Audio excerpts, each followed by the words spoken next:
அனைவருக்கும் வணக்கம். இன்னைக்கு நம்ம வேள்பாரியின் 10வது அத்தியாயம் பார்க்க இருக்கிறோம். வாங்க வாசிக்கலாம். யவனர்களின் சொலாண்டியா கப்பல் வழக்கம் போல் அரபு துறைமுகங்களில் தங்காமல் ஓசிலிஸ் வழியாக சிந்து நதியின் முகத்துவாரத்தில் இருக்கும் பாப்ரிகோன் துறைமுகத்துக்கு வந்து சேர்ந்தது. கப்பலின் மாலுமி எபிரஸ் நீண்ட கால கடல் அனுபவம் பெற்றவன். கடற்காற்றின் குறிப்பு அறிந்து கப்பலை செலுத்துவதில் கை தேர்ந்தவன். அதனால்தான் மிகப்பெரிய கப்பலான சொலாண்டியாவின் பயணம் இவன் வசமே பல ஆண்டுகளாக ஒப்படைக்கப்பட்டுள்ளது. கப்பலின் பாதுகாப்பு தளபதி திரேஷியன் தனி ஒருவனை கப்பலை நகர்த்தி விடுவது போன்ற உடலமைப்பு கொண்டவன். கடற்கொள்ளையர்களிடம் இருந்து தற்காத்து சொலாண்டியாவின் பயணம் தொடர்ந்து வெற்றிகரமாக அமைய இவனே முதல் காரணம். இவனது படை வீரர்களும் அபார திறமை கொண்டவர்கள். பாப்ரிகோன் துறைமுகம் சரக்கு வர்த்தகத்தில் முக்கியமானது என சொல்ல முடியாது. ஆனாலும் கப்பல்கள் பல நாட்கள் இங்கு தங்கி செல்வது வழக்கம். காரணம், இந்த நிலப்பரப்பின் தனித்த அடையாளமாக விளங்கும் யவன இந்திய வம்ச கலப்பால் உருவான அலைகள் ஒரு சாயலில் யவன தேவதைகளாகவும் மறு சாயலில் இந்திய பதுமைகளாகவும் காட்சி தருபவர்கள்.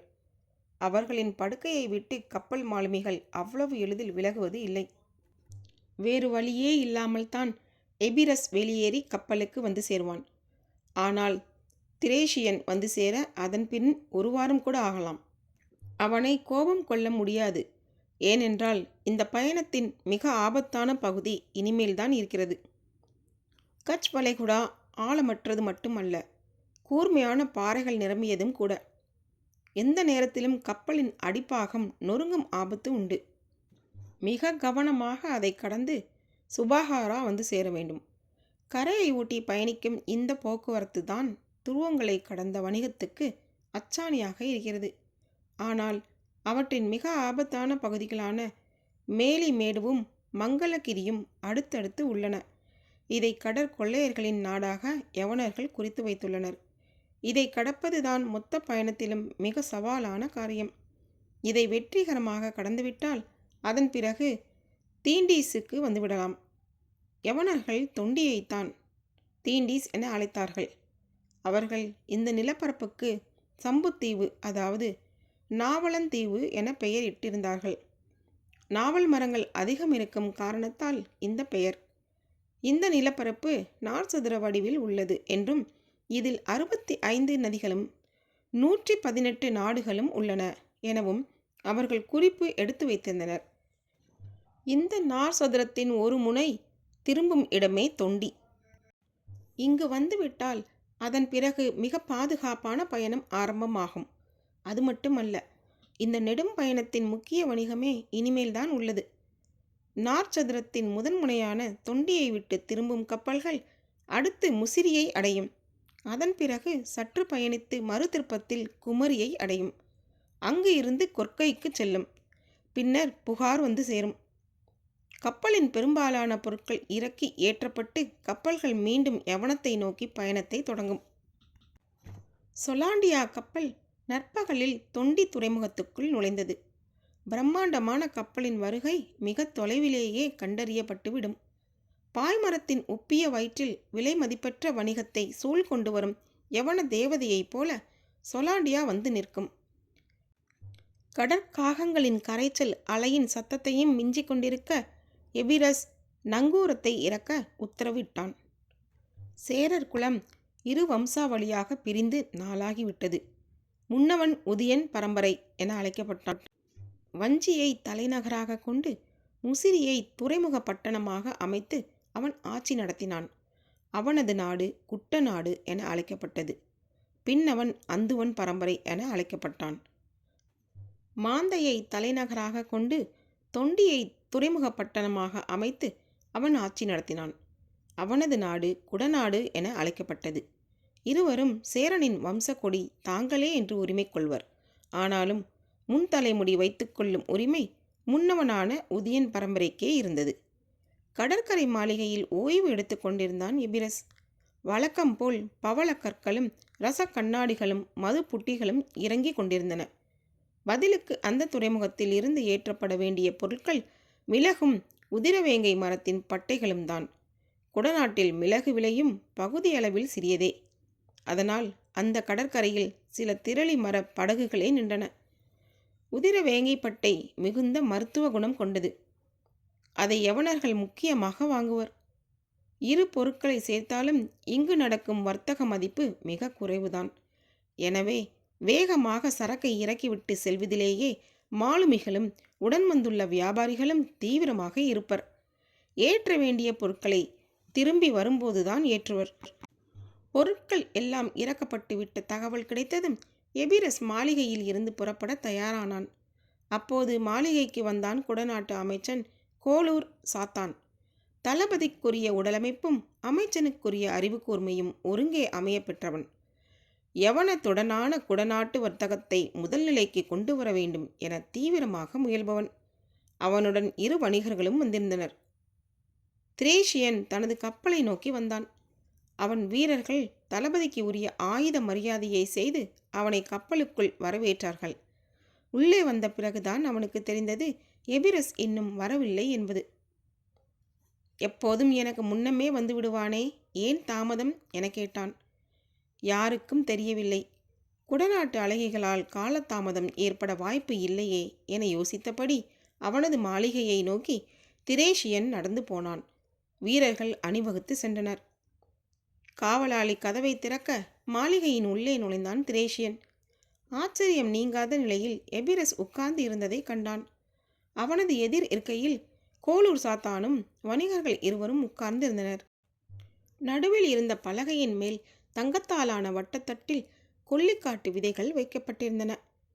புகார் சென்று திரும்புவதற்குள் நீங்கள் சேகரித்து வையுங்கள், இதற்கு என்ன விலை கொடுக்கவும் நான் தயார் என்று அவர்களிடம் சொல்லிவிட்டு எழுந்தான் எபிரஸ். கப்பல் நோக்கி அவனும் திரேஷியனும் பேசிக்கொண்டே வந்தனர். எபிரஸ் சொன்னான், ஒருவேளை இந்த வியாபாரம் கைக்குடினால் தொண்டி துறைமுகம் பிற 3 துறைமுகங்களையும் வணிகத்தில் விஞ்சிவிடும். அது மட்டுமல்ல, நாம் தான் யவனத்தின் அதிக சக்தியுள்ள மந்திர மனிதர்களாக மாறுவோம். கடம்ப மரத்தில் இருக்கும் முருகனை வழிபட்டு திரும்பும் பாரியிடம் குடநாட்டு அமைச்சன் வந்திருக்கும் செய்தி சொல்லப்பட்டது. அவன் காத்திருந்த மாளிகையை நோக்கி சென்றான் பாரி. உடன் முடியனும் பெரியர் தேக்கனும் வந்தனர். சேரகுலத்தின் அந்துவன் பரம்பரையின் மீது மட்டும் சிறு மதிப்பு பரம்பு நாட்டுக்கு உண்டு. அதனால்தான் அவர்கள் அழைத்து வர அனுமதிக்கப்பட்டனர். கபிலர் வந்ததால் எவ்விய ஒரே கொண்டாட்டத்தில் திளைத்து கொண்டிருந்த நேரம் இது. பாரியின் மனம் பூத்து கனிந்திருந்தது. 60ஆம் கோழி இன்னும் கிடைக்கவில்லை என்ற கவலை மட்டும் மனதின் ஓரத்தில் இருந்தது. அதுவும் எந்த நேரத்திலும் சரியாகிவிடக்கூடியதுதான். மாளிகைக்குள் நுழையும் பாரியின் முகமலர்ச்சியை பார்த்த அமைச்சன் கோளூர் சாத்தான் அகமகிழ்வு கொண்டான். தான் வந்த காரியம் நல்லபடியாக முடியும் என்ற நம்பிக்கை அவனுக்கு ஆழமானது. அவன் கொண்டு வந்த பரிசு பொருட்களை பாரி அமரும் இருக்கைக்கு முன்பாக பரப்பி வைத்திருந்தனர். யவனத்தில் இருந்து வாங்கப்பட்ட ரசக்கண்ணாடி நடுவில் வைக்கப்பட்டிருந்தது. கண்ணாடியின் மேல் 2 யவன அழகிகளின் உருவங்களை கொண்ட மர வேலைப்பாடுகள் இருந்தன. இருக்கையில் அமரும் பாரியின் முகத்தை பிரதிபலிப்பதைப் போல அந்த கண்ணாடி வைக்கப்பட்டிருந்தது. அமைச்சன் ஆரம்பித்தான். பரம்பின் மாமன்னரை வணங்குகிறோம். குடநாட்டு வேந்தன் குடவர்கோவின் அன்பு பரிசை நீங்கள் ஏற்க வேண்டும் என்று முன்னால் பரப்பி வைக்கப்பட்டிருந்தவற்றை பார்த்து சொன்னான். பாரியின் உதட்டோரம் தொடங்கிய மெல்லிய சிரிப்பு முழுமை கொள்ளாமல் வேகமாக முடிந்தது. வந்ததன் நோக்கம்? காணிக்கையை ஏற்பதை பற்றி எந்தவித பதிலும் சொல்லாமல் பாரி கேள்விக்குள் போனது சற்றே ஆச்சரியத்தை கொடுத்தது. அமைச்சன் சொன்னான், குடநாட்டு வேந்தர் வணிக பேச்சு ஒன்றுக்காக என்னை அனுப்பி வைத்தார். வணிகம் இயற்கைக்கு விரோதமானதே, அதை ஏன் என்னிடம் பேச வந்தீர்கள்? அமைச்சன் எச்சில் விழுங்கினான். வணிகம்தானே ஒரு அரசின் அச்சாணி. வணிகம் செழித்தால்தானே அரசு செழிக்கும். அரசு செழித்தால்தானே மக்கள் செழிப்பர். வணிகமே இல்லாததால் தான் நாங்கள் செழித்திருக்கிறோம் என்று சொன்ன பாரி சற்று இடைவெளி விட்டு சொன்னான். எந்த மன்னனின் காலடியிலும் பரம்பின் தட்டுக்கள் பணிந்து வைக்கப்பட்டது இல்லை என்பதை அறிவீரா? அமைச்சன் அதிர்ச்சியடைந்தான். பாரி தொடர்ந்தான். இயற்கை வழங்குகிறது, நாம் வாழ்கிறோம். இடையில் விற்கவும் வாங்கவும் நாம் யார்? கொல்லாமலும் கொடுக்காமலும் எப்படி வாழ முடியும் மன்னா? பரம்பு நாட்டுக்கு தேவையான உப்பை உமணர்களிடம் இருந்து நீங்கள் வாங்கத்தானே செய்கிறீர்கள். எங்களுக்கு தேவையானதையும் அவர்களுக்கு தேவையானதையும் பரிமாறிக்கொள்கிறோம். பகிர்ந்து உண்பதும் பரிமாறி வாழ்வதும் இயற்கை நமக்கு கற்றுக் கொடுத்தவை. அதுதானே வணிகமும்? இல்லை, பரிமாற்றம் என்பது தேவை சார்ந்தது. வணிகம் என்பது ஆதாயம் சார்ந்தது. ஆதாயம் மனித தன்மை அற்றது, மாண்புகளை சிதைப்பது. யவன அழகிகளை எனது காலடியில் வந்து பரப்ப உங்களை தயார் செய்வது, இதனினும் கீழ்மை அடைய தூண்டுவது என சொன்ன பாரி சற்றே குரல் உயர்த்தி சொன்னான். நான் சொல்வது விளங்கவில்லையா? எனது காலடியில் யவன அழகிகளின் சிற்பத்தை பரப்புகிற உன் மன்னன் இதைவிட பெரிய ஆதாயத்துக்காக வேறு யாருடைய காலடியில் எவற்றையெல்லாம் பரப்புவான்? அமைச்சனின் நாடி நரம்புகள் ஒடுங்கின. நாட்டை ஆள்பவர் நீங்கள், அமைச்சர்களாகிய நாங்கள் உங்களின் சொற்கள் கேட்டு பணியாற்றுபவர்கள். தற்காத்து பதில் சொன்னான் அமைச்சன். நாங்கள் ஆள்பவர்கள் அல்லர், ஆளப்படுகிறவர்கள். இயற்கைதான் எங்களை ஆள்கிறது. சற்று மௌனத்திற்கு பிறகு அமைச்சன் சொன்னான். உங்களையும் பரம்பு நாட்டையும் எந்த கணமும் அழிக்க துடித்து கொண்டிருக்கிறான் குட்டநாட்டு அரசன் உதயஞ்சேரல். அவனே இப்போது யவன வணிகத்தில் உச்சத்தில் இருக்கிறான். அவனிடம் சேரும் ஒவ்வொரு செல்வமும் பரம்பு நாட்டுக்கு எதிரான போர் ஆயுதமே. வணிகத்தில் அவனை விஞ்ச குடநாட்டுக்கு ஒரு வாய்ப்பு கிடைத்துள்ளது. நீங்கள் எங்களுக்கு உதவினால் எங்களால் அதை சாதிக்க முடியும். உதயஞ்சேரலை பின்னுக்கு தள்ள முடியும். நாங்கள் பரம்பின் நண்பர்கள், என்றும் உங்களுக்கு துணை நிற்போம். எங்களை நீங்கள் எதிர்க்க முடியாததனால் நண்பர்கள் என சொல்லிக்கொள்வதை ஏற்க மாட்டோம். நட்பின் பொருள் மிக ஆழமானது. உதயஞ்சேரலைப் போல வணிகத்தில் நீங்களும் பெரும் செல்வம் ஈட்டுவீர்களானால் இவ்வளவு பணிவுடன் பேசுமாறு உங்கள் மன்னன் சொல்லி அனுப்ப மாட்டான். அப்படியென்றால் எங்களுக்கும் குட்டநாட்டு அரசுக்கும் வேறுபாடு இல்லை என்று கருதுகிறீர்களா? உண்டு. உதயஞ்சேரலின் தந்தை என்னால் கொல்லப்பட்டவன். உங்கள் மன்னனின் தந்தை என்னால் வாழ அனுமதிக்கப்பட்டவன். அது மட்டுமே உங்கள் இருவரின் அணுகுமுறை வேறுபாட்டுக்கு காரணம். வேறு அடிப்படை காரணங்கள் இல்லை. புறப்பட வேண்டிய நேரம் வந்துவிட்டதை அமைச்சன் உணர்ந்தான். ஒன்று மட்டும் சொல்ல வேண்டும் என தோன்றுகிறது.